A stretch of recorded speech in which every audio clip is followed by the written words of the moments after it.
Pertama, menjelaskan gravitasi matahari, bumi, dan bulan. Yang kedua, menganalisis struktur bumi dan komponennya. Nomor 3, menjelaskan perbedaan iklim dan cuaca. Nomor 4, mengidentifikasi penyebab perubahan iklim. Nomor 5, menjelaskan musim dan penyebab terjadinya musim. Nomor 6, menjelaskan fenomena gempa bumi. Nomor 7, mengidentifikasi potensi bencana dan merancang prosedur mitigasi bencana. Yuk kita mulai dari gravitasi. Gravitasi merupakan gaya tarik-menarik akibat interaksi antara kedua buah benda yang sebanding dengan massa masing-masing benda dan berbanding terbalik dengan kuadrat jarak kedua benda. Masih ingat siapa yang menemukan hukum gravitasi? Yap, Isaac Newton, yang lagi merenungkan hukum gravitasi sambil beristirahat di bawah pohon apel. Lalu pohon tersebut menjatuhkan sebuah apel di dekatnya. Isaac bertanya-tanya, mengapa apel yang jatuh ke arah bawah bukannya naik? Nah, jadilah hukum gravitasi yang kita kenal sekarang. Hukum gravitasi Newton yang dirumuskan sebagai F sama dengan G dikali M1 dikali M2 dibagi R kuadrat, di mana F adalah gaya gravitasi antara dua benda, G adalah konstanta gravitasi universal, M1 dan M2 adalah massa dua benda yang saling berinteraksi, dan R adalah jarak antara pusat massa kedua benda. Gravitasi matahari. Gravitasi matahari menyebabkan planet-planet untuk berotasi dan berevolusi, sehingga membentuk sistem tata surya kita, yang mengakibatkan perubahan musim di bumi. Gaya gravitasi bumi. Gaya gravitasi bumi adalah gaya tarik-menarik sebuah benda menuju ke pusat bumi. Gravitasi bumi juga memiliki fungsi, yaitu untuk merotasi dan revolusi bumi yang dipengaruhi oleh gravitasi matahari dan bumi. Karena itu, manusia dapat berjalan dengan baik karena adanya gaya gravitasi bumi.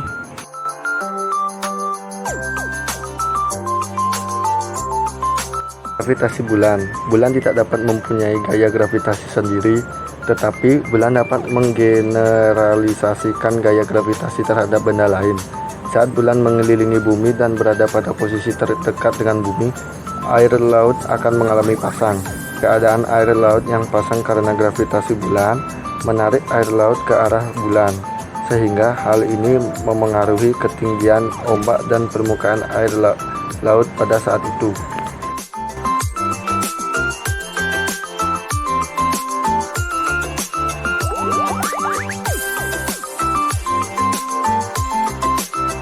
Kerak bumi adalah lapisan terluar dan paling tipis. Lapisan ini terdiri dari berbagai unsur kimia seperti oksigen, silikon, natrium, kalium, magnesium, besi, dan aluminium. Mantel bumi merupakan lapisan yang berada di bawah lapisan kerak bumi dengan kedalaman sekitar 40 sampai 3000 km di bawah permukaan bumi. Inti luar bumi, outer core. Outer core terletak di kedalaman 2890 sampai 5150 km di bawah permukaan bumi. Inti dalam bumi, inner core. Sesuai namanya, inti dalam bumi adalah lapisan terdalam dengan kedalaman mencapai 5.150 sampai 6.370 km.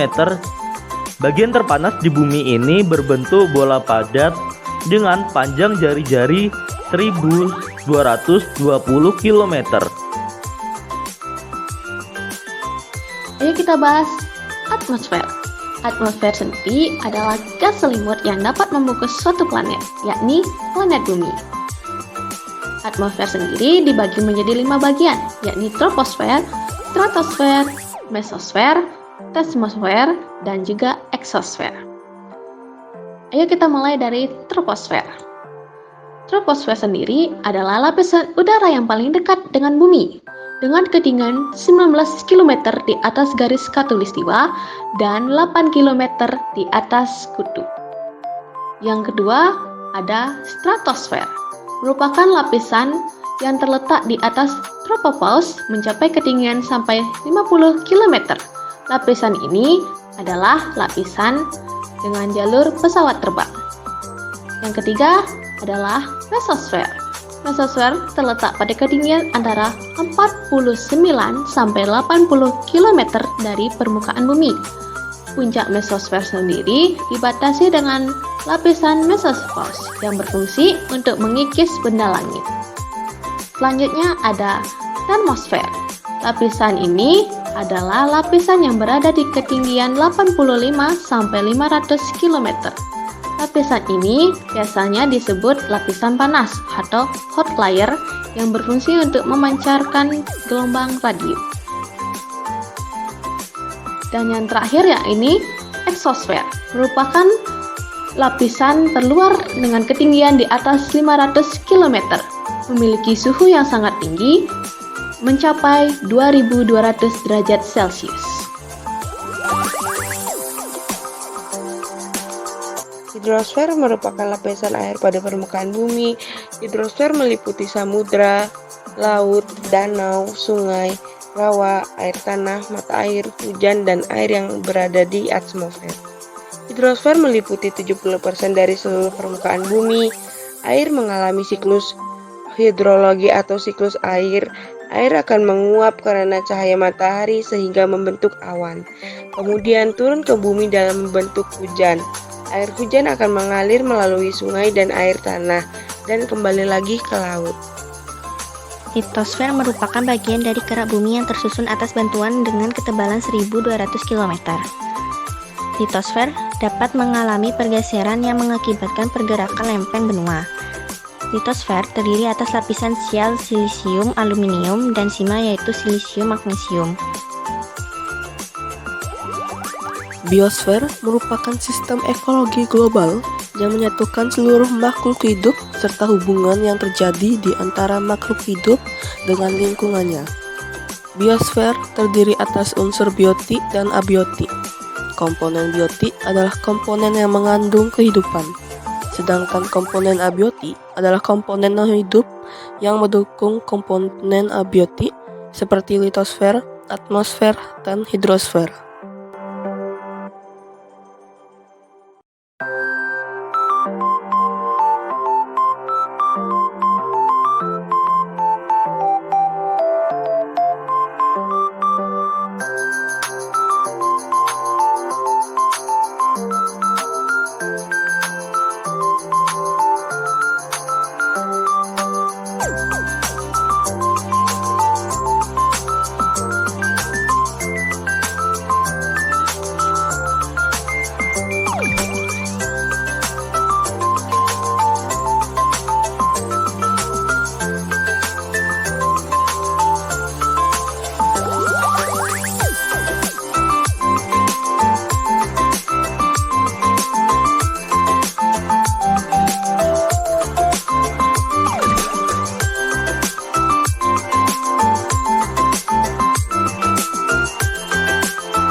Cuaca.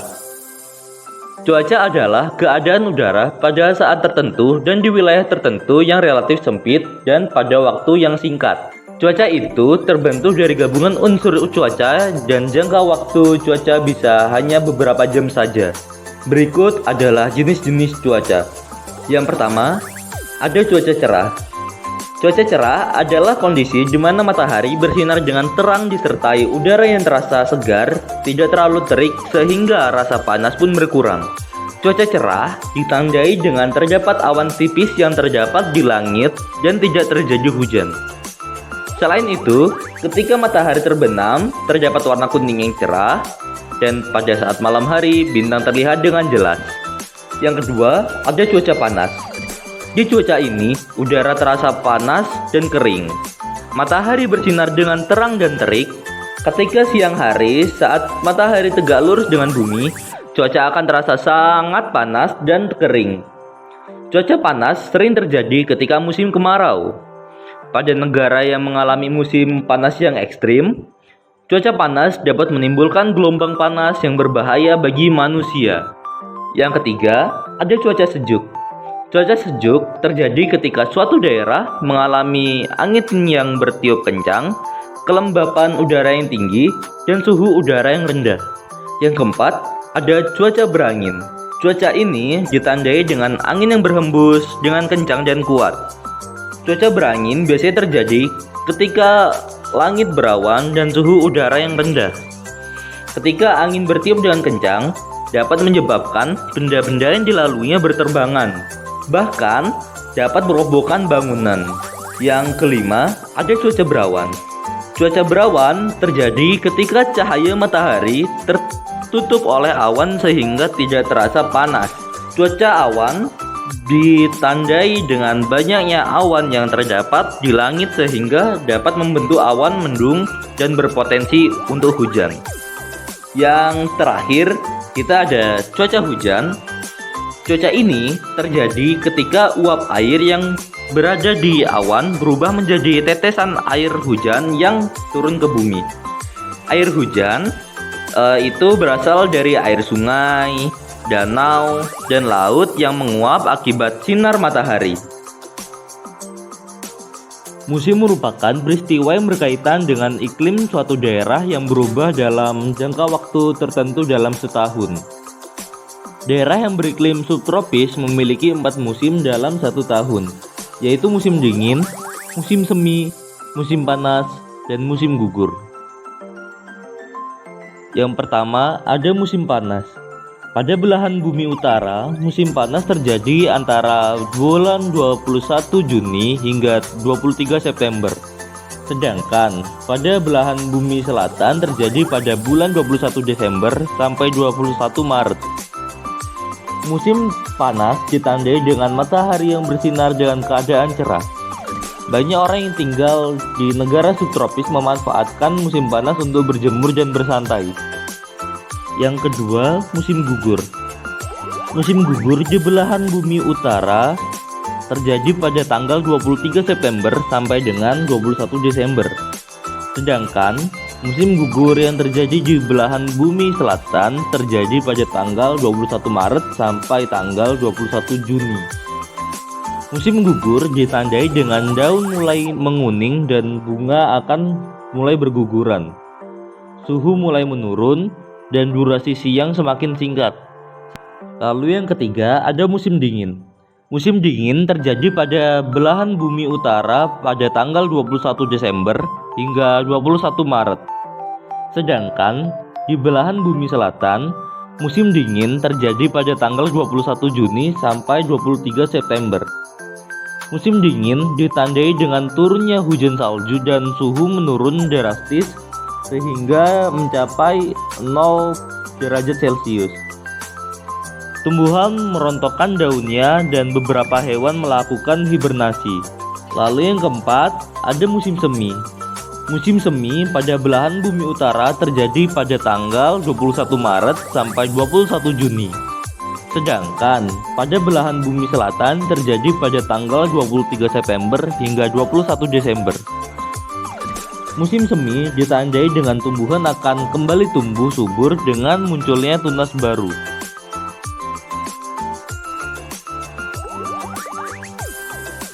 Gempa bumi adalah getaran yang terjadi di permukaan bumi karena peristiwa di dalamnya, seperti pergesekan lempeng tektonik atau aktivitas vulkanik. Ini melepaskan energi besar yang merambat ke permukaan, berpotensi menyebabkan kerusakan bangunan, kehilangan nyawa, dan perubahan geografis. Berdasarkan penyebabnya, dibagi menjadi 3 sebagai berikut. A. Gempa tektonik yang merupakan gempa yang disebabkan oleh pergeseran lempeng bumi di bagian litosfer. B. Gempa vulkanik adalah gempa yang diakibatkan adanya gunung berapi. C. Gempa runtuhan merupakan gempa yang disebabkan karena adanya guguran, bebatuan, atau tanah.